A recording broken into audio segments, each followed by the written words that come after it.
أعوذ بالله من الشيطان الرجيم بسم الله الرحمن الرحيم إذا السماء انشقت وأذنت لربها وحقت وإذا الأرض مدت وألقت ما فيها وتخلت وأذنت لربها وحقت يا أيها الإنسان إنك كادح إلى ربك كدحا فملاقيه فأما من أوتي كتابه بيمينه فسوف يحاسب حسابا يسيرا وينقلب إلى أهله مسرورا وأما من أوتي كتابه وراء ظهره فسوف يدعو ثبورا ويصلى سعيرا إنه كان في أهله مسرورا إنه ظن أن لن يحور بلى إن ربه كان به بصيرا فلا أقسم بالشفق والليل وما وسق والقمر إذا اتسق لتركبن طبقا عن طبق فما لهم لا يؤمنون وإذا قرئ عليهم القرآن لا يسجدون بل الذين كفروا يكذبون والله أعلم بما يوعون فبشرهم بعذاب أليم إلا الذين آمنوا وعملوا الصالحات لهم أجر غير ممنون۔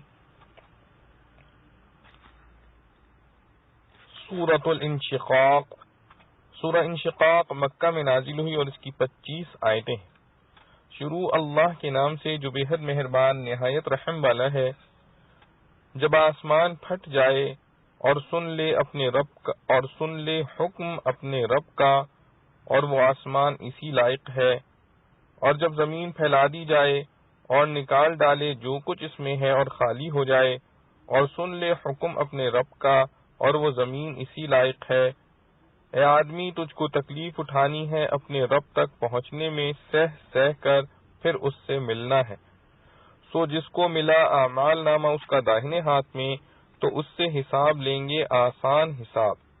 اور پھر آئے گا اپنے لوگوں کے پاس خوش ہو کر۔ اور جس کو ملا اس کا اعمال نامہ پیٹھ کے پیچھے سے،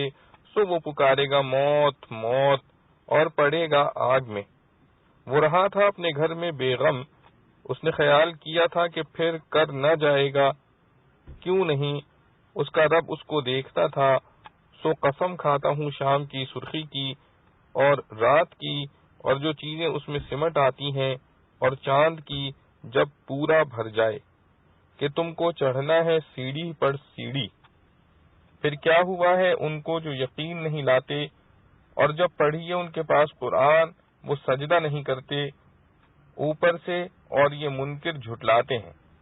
اور اللہ خوب جانتا ہے جو اندر بھر رکھتے ہیں، سو خوشی سنا دے ان کو عذاب دردناک کی، مگر جو لوگ کے یقین لائے اور کام کیے بھلے، ان کے لیے ثواب ہے بے انتہا۔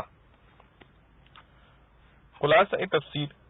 جب نفخہ ثانیہ کے وقت آسمان پھٹ جاوے گا تاکہ اس میں سے غمام یعنی بادل کی شکل کی ایک چیز کا نزول ہو جس میں فرشتے ہوں گے،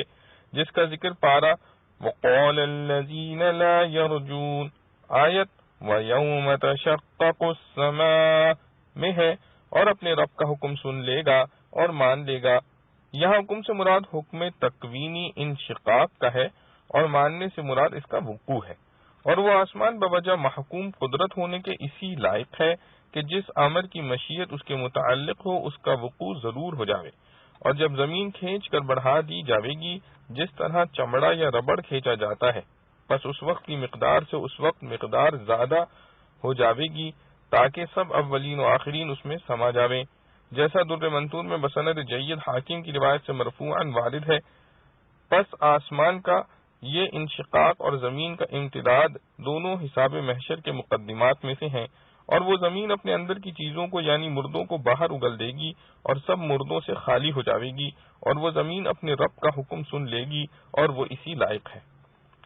اس کی تفسیر بھی مثل سابق ہے، بس اس وقت انسان اپنے اعمال کو دیکھے گا، جیسا آگے ارشاد ہے کہ اے انسان تو اپنے رب کے پاس پہنچنے تک یعنی مرنے کے وقت تک کام میں کوشش کر رہا ہے،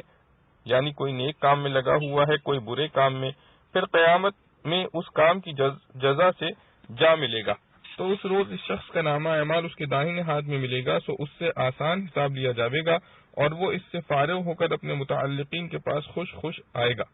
آسان حساب کے مراتب مختلف ہیں، ایک یہ کہ اس پر بالکل عذاب مرتب نہ ہو، بعض کے لیے تو یہ ہوگا، اور حدیث میں اسی کی تفسیر یہ آئی ہے کہ جس حساب میں مناقشہ خوردہ گیری نہ ہو وہ صرف پیشی ہو جاوے، اور یہ ان کے لیے ہوگا جو بلا کسی عذاب کے نجات پائیں گے۔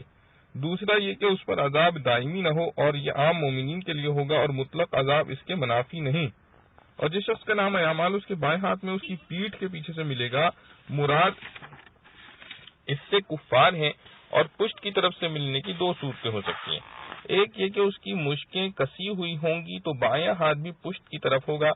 دوسری صورت مجاہد رحمۃ اللہ علیہ کا قول ہے کہ اس کا بایاں ہاتھ پشت کی طرف نکال دیا جاوے گا، سو وہ موت کو پکارے گا، جیسے مصیبت میں عادت ہے موت کی تمنا کرنے کی، اور جہنم میں داخل ہوگا۔ یہ شخص دنیا میں اپنے متعلقین اہل و عیال و حشم و خدم میں خوش خوش رہا کرتا تھا، یہاں تک کہ فرط خوشی میں آخرت کی تکذیب کرنے لگا تھا، جیسا کہ آگے ارشاد ہے کہ اس نے خیال کر رکھا تھا کہ اس کو خدا کی طرف لوٹنا نہیں ہے۔ آگے رد ہے اس گمان کا کہ لوٹنا کیوں نہ ہوتا، آگے لوٹنے کے بعد جزا کا اس بات ہے کہ اس کا رب اس کو خوب دیکھتا ہے اور اس کے اعمال پر جزا دینے کے ساتھ مشیت متعلق کر چکا تھا، اس لیے جزا کا وقوع ضروری تھا۔ سو اس بنا پر میں قسم کھا کر کہتا ہوں شفق کی اور رات کی اور ان چیزوں کی جن کو رات سمیٹ کر جمع کر لیتی ہے، مراد وہ سب جاندار ہیں جو رات کو آرام کرنے کے لیے اپنے اپنے ٹھکانے میں آ جاتے ہیں، اور چاند کی جب وہ پورا ہو جاوے یعنی بدر بن جاوے۔ ان سب چیزوں کی قسم کھا کر کہتا ہوں کہ تم لوگوں کو ضرور ایک حالت کے بعد دوسری حالت پر پہنچنا ہے۔ یہ تفصیل ہے یا ایھا الانسان تا ملاقی کی، بس وہاں جنس کو خطاب تھا، یہاں جمع افراد کو خطاب ہے۔ وہاں لقاء عمل کا ذکر مجملاً فرمایا، یہاں اس چیز کی تفصیل ہے جس سے روز محشر ملے گا یا اس کے سامنے آوے گی، اور وہ حالتیں ایک موت ہے، اس کے بعد احوال برزخ، اس کے بعد احوال قیامت، پھر خود ان میں بھی تعدد و کثرت ہے۔ اور ان قسموں کا مناسب مقام ہونا اس طرح ہے کہ رات کے احوال کا مختلف ہونا کہ اول شفق نمودار ہوتی ہے، پھر زیادہ رات آتی ہے تو سب سو جاتے ہیں، اور پھر ایک رات کا دوسری رات سے نور قمر کی زیادت و نقصان میں مختلف ہونا، یہ سب مشابہ ہے اختلاف احوال بعد الموت کے۔ ونیز موت سے عالم آخرت شروع ہوتا ہے جیسے شفق سے رات شروع ہوتی ہے، پھر عالم برزخ میں رہنا مشابہ لوگوں کے سو رہنے کے ہے، اور چاند کا پورا ہونا بعد محاق کے مشابہ ہے، حیات قیامت کے بعد فنائے عالم کے۔ سو باوجود ان مقتضیات خوف و ایمان کے اجتماع کے ان لوگوں کو کیا ہوا کہ ایمان نہیں لاتے، اور خود تو ایمان اور حق کی کیا طلب کرتے۔ ان کی اناد کی یہ حالت ہے کہ جب ان کے روبرو قرآن پڑھا جاتا ہے تو اس وقت بھی خدا کی طرف نہیں جھکتے، بلکہ بجائے جھکنے کے یہ کافر اور الٹی تکذیب کرتے ہیں، اور اللہ کو سب خبر ہے جو کچھ یہ لوگ اعمال بد کا ذخیرہ جمع کر رہے ہیں۔ سو ان اعمال کفریہ کے سبب آپ ان کو ایک دردناک عذاب کی خبر دے دیجئے، لیکن جو لوگ ایمان لائے اور انہوں نے اچھے عمل کیے ان کے لیے آخرت میں ایسا اجر ہے جو کبھی موقوف ہونے والا نہیں۔ عمل صالح کی قید شرط کے طور پر نہیں، سبب کے طریق پر ہے۔ معارف و مسائل، اس صورت میں قیامت کے احوال اور حساب کتاب اور نیک و بد کی جزا و سزا کا، پھر غافل انسان کو خود اس کی ذات اور گرد و پیش کے حالات میں غور کرنے اور ان سے ایمان باللہ والقرآن تک پہنچنے کی ہدایت ہے۔ اس میں پہلے آسمان کے پھٹنے کا ذکر ہے، پھر زمین کا کہ جو کچھ اس کے پیٹ میں ہے، خواہ وہ خزائن و دفائن ہو یا انسان کے مردہ اجسام، وہ سب اگل کر نکال دے گی، اور محشر کے لیے ایک نئی زمین تیار ہوگی جس میں نہ کوئی غار پہاڑ ہوگا نہ تعمیر اور درخت، ایک صاف سطح مستوی ہوگی، اس کو کھینچ کر بڑھا دیا جائے گا تاکہ تمام اولین و آخرین اس پر جمع ہو سکے۔ یہ بیان دوسری صورتوں میں مختلف عنوان سے آیا ہے، یہاں ایک نئی زیادتی یہ ہے کہ آسمان اور زمین دونوں پر جو تصرف حق تعالی کی طرف سے روز قیامت ہوگا اس کے متعلق فرمایا وَأَذِنَتْ لِرَبِّهَا وَحُقَّتْ۔ اذینہ کے معنی ہے سن لیا، اور مراد سننے سے سن کر اطاعت کرنا ہے، اور حقت بصیغہ مجہول کے معنی یہ ہے کہ حق واجب تھا کہ وہ اللہ کے اس حکم کی اطاعت کرے۔ احکام الہیہ کی دو قسمیں۔ یہاں آسمان و زمین کی اطاعت اور تعمیل حکم کے دو معنی ہو سکتے ہیں، کیونکہ احکام الہیہ دو طرح کے ہوتے ہیں۔ ایک تشریعی احکام جن میں ایک قانون بدلایا جاتا ہے اور اس کی خلاف ورزی کی سزا بتلا دی جاتی ہے، مگر کرنے والے کو اس کی جانب پر مجبور محض نہیں کیا جاتا، بلکہ اس کو ایک درجے کا اختیار دیا جاتا ہے، وہ اپنے اختیار سے قانون کی پابندی کرے یا خلاف ورزی۔ اور ایسے احکام عموماً ان مخلوقات پر عائد ہوتے ہیں جو ذوی العقول کہلاتے ہیں، جیسے انسان اور جن۔ یہیں سے ان میں مومن و کافر اور مطیع و نافرمان کی دو قسمیں پیدا ہو جاتی ہیں۔ دوسری قسم احکام کی تکوینی اور تقدیری احکام ہیں، اور ان کی تنفیذ جبری ہوتی ہے، کسی کی مجال نہیں کہ سر منہ ان کے خلاف کر سکے۔ ان احکام کی تعمیل کل مخلوقات جبرن کرتی ہے،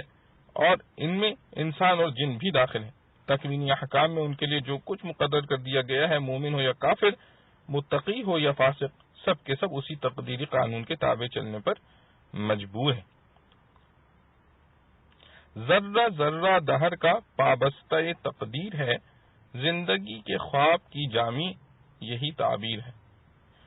اس جگہ یہ ہو سکتا ہے کہ آسمان و زمین کو حق تعالی جل شانہ خاص شعور و ادراک عطا فرما دیں جو مکلفین میں ہوتا ہے، اور جب ان کو کوئی حکم حق تعالی کی طرف سے ملا، انہوں نے با اختیار خود اس کی تعمیل اور اطاعت کی۔ اور یہ بھی ہو سکتا ہے کہ اس حکم سے مراد حکم تکوینی لیا جائے، جس میں کسی کے ارادے و اختیار کو دخل ہی نہیں ہوتا۔ اذنت لربها وحقت کے الفاظ پہلے معنی کے لیے زیادہ اقرب ہیں، دوسرے معنی میں بھی بطور مجاز کے بن سکتے ہیں۔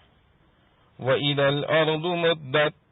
مد کے معنی کھینچنے اور دراز کرنے کے ہیں۔ حضرت جابر بن عبداللہ رضی اللہ عنہ سے روایت ہے کہ رسول اللہ صلی اللہ علیہ وسلم نے فرمایا کہ قیامت کے روز زمین کو اس طرح کھینچ کر پھیلایا جائے گا جیسے چمڑے یا ربڑ کو کھینچ کر بڑا کر دیا جاتا ہے، مگر اس کے باوجود میدان حشر جو اس زمین پر ہوگا، اس میں ابتدائے دنیا سے قیامت تک کے تمام انسان جمع ہوں گے، تو صورت یہ ہوگی کہ ایک آدمی کے حصے میں صرف اتنی زمین ہوگی جس پر اس کے پاؤں ہیں۔ وَأَلْقَتْ مَا فِيهَا وَتَخَلَّتْ، یعنی اگل دے گی زمین ہر اس چیز کو جو اس کے بطن میں ہے، اور وہ بالکل خالی ہو جائے گی۔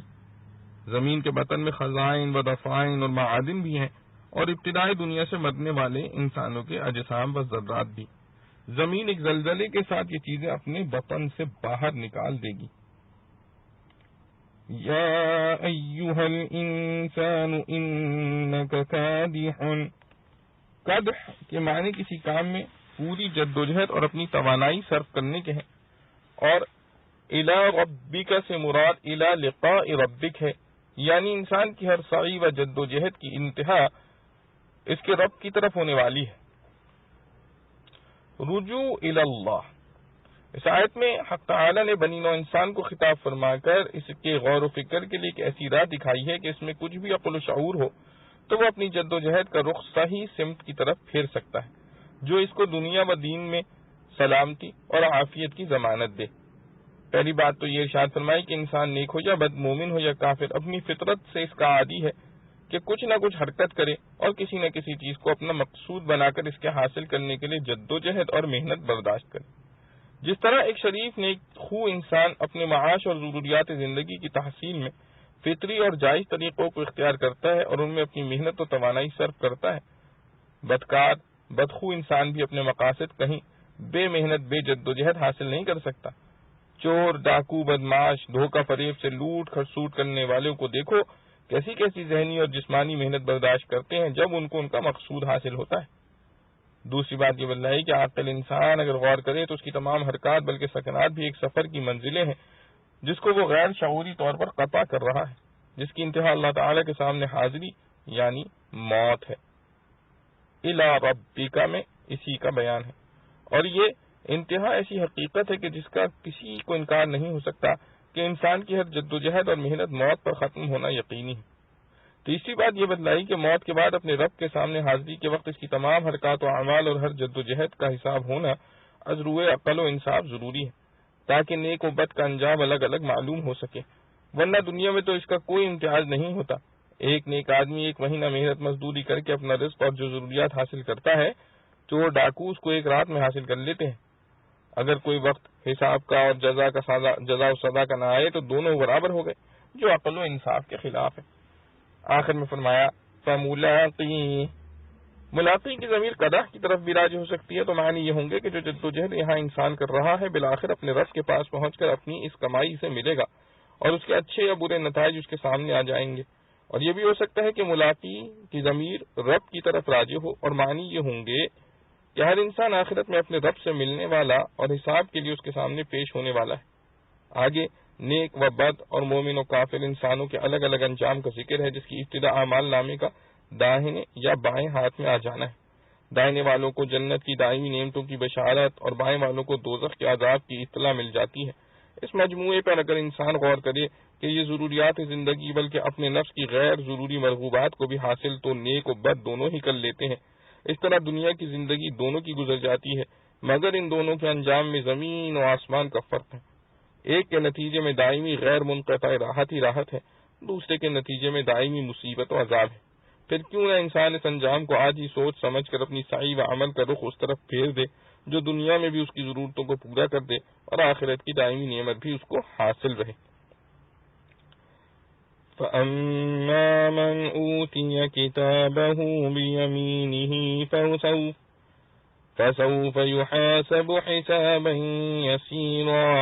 وَيَنْقَلِبُ إِلَى أَهْلِهِ مَسْرُورًا۔ اس میں مومنین کا حال بیان فرمایا ہے کہ ان کے نامہ اعمال داہنے ہاتھ میں دیے جائیں گے اور ان سے بہت آسان حساب لے کر جنت کی بشارت دے دی جائے گی اور وہ اپنے گھر والوں کے پاس خوش خوش واپس ہوگا۔ صحیح بخاری کی حدیث میں حضرت ام عائشہ رضی اللہ عنہ سے روایت ہے کہ رسول اللہ صلی اللہ علیہ وسلم نے فرمایا، قیامت کے روز جس سے حساب لیا جائے وہ عذاب سے نہ بچے گا۔ اس پر حضرت عائشہ صدیقہ رضی اللہ عنہ نے سوال کیا کہ کیا قرآن میں حق تعالیٰ کا یہ ارشاد نہیں، یحاسب حسابا یسیرا؟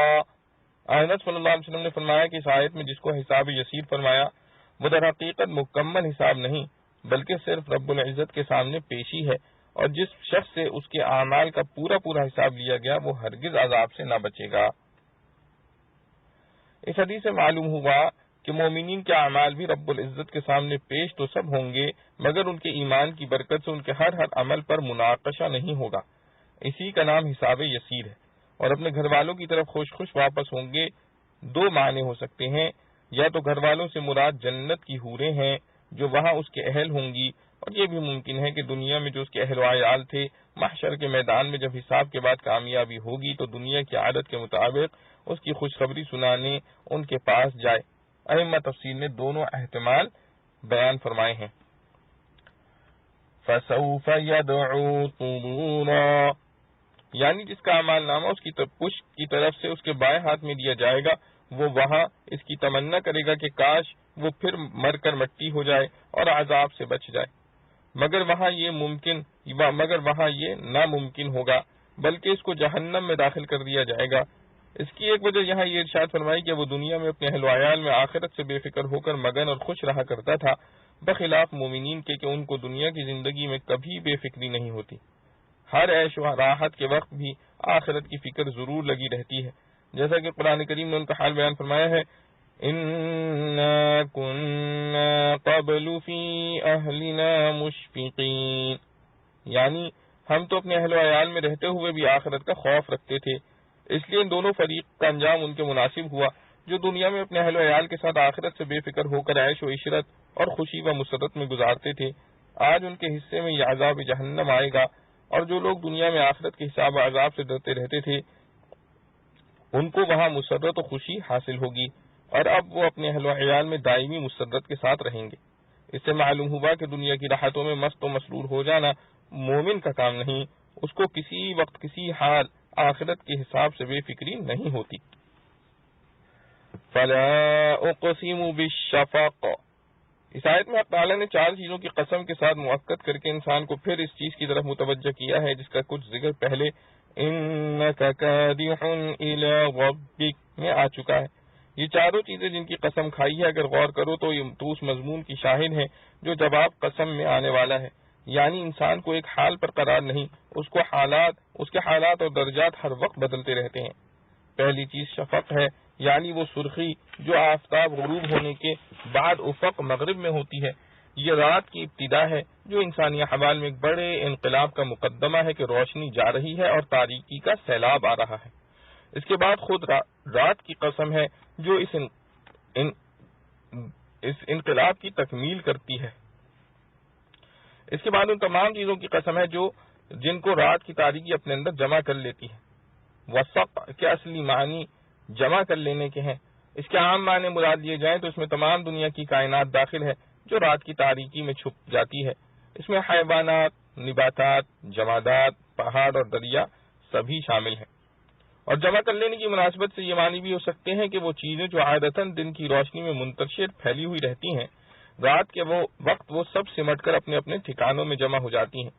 انسان اپنے گھر میں، حیوانات اپنے اپنے گھروں اور گھونسلوں میں جمع ہو جاتے ہیں۔ کاروبار میں پھیلے ہوئے سامانوں کو سمیٹ کر یکجا کر دیا جاتا ہے۔ یہ ایک عظیم انقلاب خود انسان اور اس کے متعلقات میں ہے۔ چوتھی چیز جس کی قسم کھائی گئی ہے وہ والقمر اذا اتسق ہے۔ یہ بھی وسق سے مشتق ہے جس کے معنی جمع کر لینے کے ہیں۔ قمر کے اتساق سے مراد یہ ہے کہ وہ اپنی روشنی کو جمع کرے، اور یہ 14ویں رات میں ہوتا ہے جبکہ چاند بالکل مکمل ہوتا ہے۔ اذا اتسق کا لفظ چاند کے مختلف اطوار اور حالات کی طرف اشارہ ہے کہ پہلے ایک نہایت خفیف نحیف قوس کی شکل میں ہوتا ہے، پھر اس کی روشنی روز کچھ ترقی کرتی ہے یہاں تک کہ بدر کامل ہو جاتا ہے۔ مسلسل اور پہم انقلابات احوال پر شہادت دینے والی 4 چیزوں کی قسم کھا کر حق تعالی نے فرمایا لَتَرْكَبُنَّ طَبَقًا عَنْ طَبَقٍ، جو چیزیں تہ بر تہ ہوتی ہیں اس کی ایک تہ کو طبق یا طبقہ کہتے ہیں، جمع طبقات آتی ہے۔ لَتَرْكَبُنَّ رکوب بمعنی سوار ہونے سے مشتق ہے۔ معنی یہ ہے کہ اے بنی نوع انسان، تم ہمیشہ ایک طبقے سے دوسرے طبقے پر سوار ہوتے اور چڑھتے چلے جاؤ گے۔ یعنی انسان اپنی تخلیق کے ابتدا سے انتہا تک کسی وقت ایک حال پر نہیں رہتا، بلکہ اس کے وجود پر تدریجی انقلابات آتے رہتے ہیں۔ انسانی وجود میں بے شمار انقلابات اور دائمی سفر اور اس کی آخری منزل۔ نطفے سے منجمد خون بنا، پھر اس سے ایک مضغہ گوشت بنا، پھر اس میں ہڈیاں پیدا ہوئیں، پھر ہڈیوں پر گوشت چڑھا اور اعضاء کی تکمیل ہوئی، پھر اس میں روح لا کر ڈالی گئی اور وہ ایک زندہ انسان بنا جس کی غذا بطن مادر کے اندر رحم کا گندا خون تھا۔ 9 مہینے کے بعد اللہ نے اس کے دنیا میں آنے کا راستہ آسان کر دیا اور گندی غذا کی جگہ ماں کا دودھ ملنے لگا۔ دنیا کی وسیع فضا اور ہوا دیکھی اور بڑھنے اور پھلنے پھولنے لگا۔ 2 برس کے اندر چلنے پھرنے اور بولنے کی قوت بھی حرکت میں آئی۔ ماں کا دودھ چھوٹ کر اس سے زیادہ لذیذ اور طرح طرح کی غذائیں ملیں۔ کھیل کود اور لہو و لعب اس کے دن رات کا مشغلہ بنا۔ کچھ ہوش و شعور بڑھا تو تعلیم و تربیت کے شکنجے میں کسا گیا۔ جوان ہوا تو پچھلے سب کام متروک ہو کر جوانی کی خواہشات نے ان کی جگہ لے لی اور ایک نیا عالم شروع ہوا۔ نکاح، شادی، اولاد اور خانہ داری کے مشاغل دن رات کا مشغلہ بن گئے۔ آخر یہ دور بھی ختم ہونے لگا۔ قوا میں اضمحلال اور ضعف پیدا ہوا، بیماریاں آئیں، دن رہنے لگیں، بڑھاپا آ گیا اور اس جہاں کی آخری منزل یعنی قبر تک پہنچنے کے سامان ہونے لگے۔ یہ سب چیزیں تو سب کی آنکھوں کے سامنے ہوتی ہیں، کسی کو مجال انکار نہیں، مگر حقیقت سے ناآشنا انسان سمجھتا ہے کہ یہ موت اور قبر اس کی آخری منزل ہے، آگے کچھ نہیں۔ اللہ تعالیٰ جو خالق کائنات اور علیم و خبیر ہے، اس نے آگے آنے والے مراحل کو اپنے انبیاء علیہ السلام کے ذریعے غافل انسان تک پہنچایا کہ قبر تیری آخری منزل نہیں بلکہ یہ تیری ایک انتظار گاہ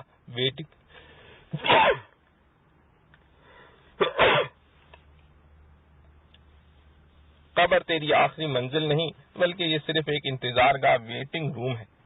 اور آگے ایک بڑا جہاں آنے والا ہے اور اس میں ایک بڑے امتحان کے بعد انسان کی آخری منزل مقرر ہو جائے گی، جو یاد الہی راحت و آرام کی ہوگی یا پھر دائمی عذاب و مصیبت کی۔ اور اس آخری منزل پر ہی انسان اپنے حقیقی مستقر پر پہنچ کر انقلاب کے چکر سے نکلے گا۔ قرآن کریم نے ان الی ربک الرجعی اور الی ربک المنتہی اور کادح الی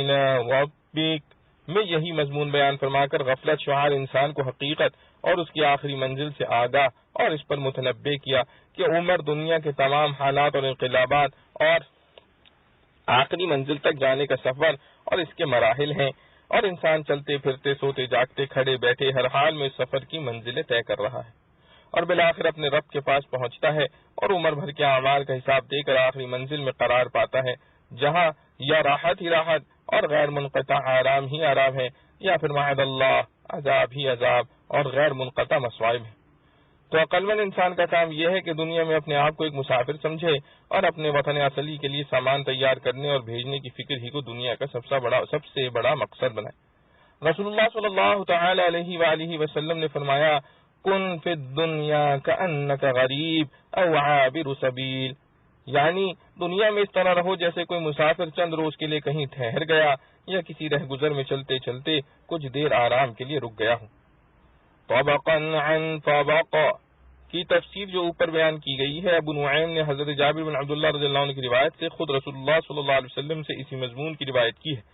یہ طویل حدیث اس جگہ قرطبی نے بحوالہ ابی نعیم اور ابن کثیر نے بحوالہ ابن ابی حاتم مفصل نقل کی ہے۔ ان آیات میں غافل انسان کو اس کی تخلیق اور عمر دنیا میں اس کو پیش آنے والے حالات و انقلابات سامنے کر کے یہ ہدایت دی کہ غافل اب بھی وقت ہے کہ اپنے انجام پر غور اور آخرت کی فکر کر، مگر ان تمام روشن ہدایات کے باوجود بہت سے لوگ اپنی غفلت سے باز نہیں آتے، اس لیے آخر میں ارشاد فرمایا فَمَا لَهُمْ لَا يُؤْمِنُونَ،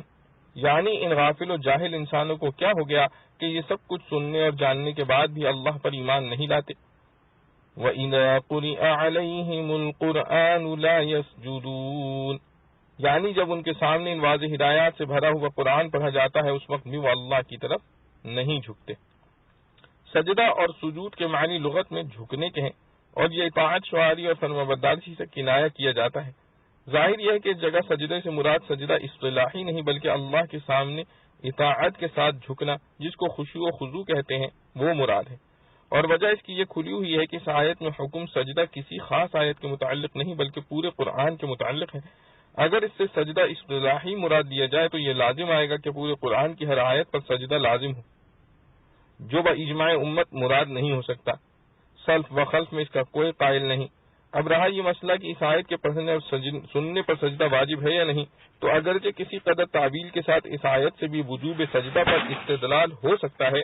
جیسا کہ بعض فقہائے حنفیہ نے کہا ہے کہ یہاں القرآن سے مراد پورا قرآن نہیں بلکہ الف لام عہد کا ہے، اور مراد اس سے خاص یہی آیت ہے، لیکن ایک قسم کی تعویل ہی ہے جو احتمال کے درجے میں تو صحیح کہی جا سکتی ہے، مگر اس کا مراد قرآن ہونا ظاہر عبارت سے بعید معلوم ہوتا ہے، واللہ اعلم۔ اس لیے صحیح بات یہ ہے کہ اس کا فیصلہ روایات حدیث اور رسول اللہ صلی اللہ علیہ وسلم اور صحابہ کرام رضوان اللہ علیہم اجمعین کے تعامل سے ہو سکتا ہے، مگر روایات حدیث سجدہ تلاوت کے متعلق مختلف قسم کی آئی ہیں، بعض سے وجوب معلوم ہوتا ہے، بعض سے رخصت۔ اسی لیے ائمہ مجتہدین کا اس معاملے میں اختلاف ہے۔ امام اعظم ابو حنیفہ رحمۃ اللہ علیہ کے نزدیک اس آیت پر بھی سجدہ واجب ہے، جیسے کہ مفصل کی دوسری آیتوں پر واجب ہے۔ امام اعظم رحمۃ اللہ علیہ کا استدلال اس کے وجوب پر مندرجہ ذیل احادیث سے ہے۔ صحیح بخاری میں ہے کہ حضرت ابو رافع رضی اللہ عنہ نے فرمایا کہ میں نے ایک روز عشاء کی نماز حضرت ابو ہریرہ رضی اللہ عنہ کے پیچھے پڑھی، انہوں نے سورہ اذا السماء انشقت کی تلاوت نماز میں کی اور اس آیت پر سجدہ کیا۔ میں نے ابو ہریرہ رضی اللہ عنہ سے پوچھا کہ اس کیسا سجدہ ہے؟ انہوں نے فرمایا کہ میں نے ابو القاسم صلی اللہ علیہ وسلم کے پیچھے نماز میں اس آیت پر سجدہ کیا ہے، اس لیے میں ہمیشہ اس آیت پر سجدہ کرتا رہوں گا جب تک کہ محشر میں آپ صلی اللہ علیہ وسلم سے ملاقات ہو۔ اور صحیح مسلم میں حضرت ابو ہریرہ رضی اللہ عنہ سے روایت ہے کہ ہم نے نبی کریم صلی اللہ علیہ وسلم کے ساتھ اذا السماء انشقت میں اور اقرأ باسم ربک میں سجدہ کیا ہے۔ قرطبی نے ابن عربی سے نقل کیا ہے کہ صحیح یہی ہے کہ یہ آیت بھی آیات سجدہ میں سے ہے، اس کے پڑھنے اور سننے والے پر سجدہ واجب ہے، مگر ابن عربی جن لوگوں میں مقیم تھے ان میں اس آیت پر سجدہ کرنے کا رواج نہیں تھا، وہ کسی ایسے امام کے مقلد ہوں گے جن کے نزدیک سجدہ واجب نہیں، تو ابن عربی کہتے ہیں کہ میں نے یہ طریقہ اختیار کر لیا کہ جب کہیں امامت کروں تو سورہ انشقاق نہیں پڑھتا، کیونکہ میرے نزدیک اس پر سجدہ واجب ہے۔ اگر سجدہ نہیں کرتا تو گناہگار ہوتا ہوں، اور اگر کرتا ہوں تو پوری جماعت میرے اس فعل کو برا سمجھے گی، بلا وجہ اختلاف کیوں ڈالا جائے؟ واللہ سبحانہ وتعالی اعلم۔ تمت سورۃ الانشقاق بحمدللہ۔ اللہ رب العزت سے دعا ہے کہ جو کچھ پڑھا سنا گیا اللہ سبحانہ وتقدس ہمیں اس پر عمل کرنے کی توفیق نصیب فرمائے۔ وآخر دعوانا الحمدللہ رب العالمین۔ ربنا تقبل منا إنك أنت السميع العليم وتب علينا إنك أنت التواب الرحيم. سبحان ربك رب العزة عما يصفون وسلام على المرسلين والحمد لله رب العالمين.